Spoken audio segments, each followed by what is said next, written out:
Shalom à vous qui êtes connectés sur notre programme Combattant le bon combat. Je suis heureuse de partager avec vous cette pensée sur l'intelligence de la vision.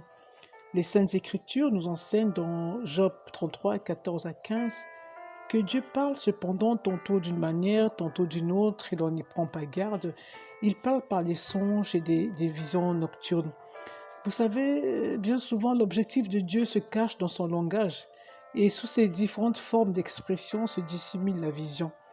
Cependant, notre habilité à comprendre dépend de notre niveau d'intelligence. Mais à quoi se résume-t-elle aujourd'hui? Disons que c'est cette faculté de connaître, de comprendre, c'est une qualité de l'esprit. N'oublions pas que Daniel a été recruté chez le roi Nebuchadnezzar sur la base de son profil. Daniel 1,4 nous révèle qu'il était doué de sagesse, d'intelligence, d'instruction, capable de servir dans le palais.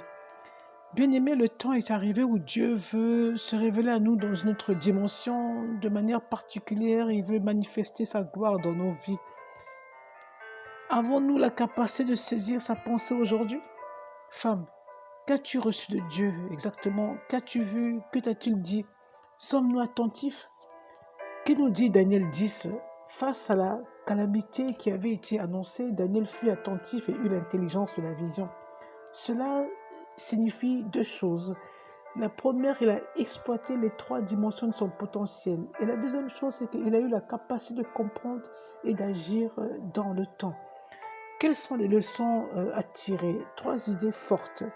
La première, c'est qu'on peut être intelligent et manquer de sagesse. La deuxième, on peut avoir la connaissance et manquer d'intelligence. Et la troisième chose, on peut être sage et manquer d'ingéniosité. Alors j'aimerais fortifier et encourager une personne, encourager une femme, en t'annonçant que Dieu t'a choisi car tu es le profil qui correspond à la mission, qu'à la compréhension de la vision, que Dieu te donne la gestion habile de la connaissance, c'est-à-dire la sagesse. N'oublions pas que derrière la vision se cache la mission.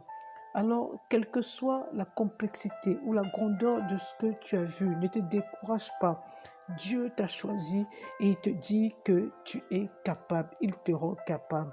Soyez richement bénis, soyez fortifiés, que Dieu vous bénisse. C'était la servante de Dieu, Patricia Yoka.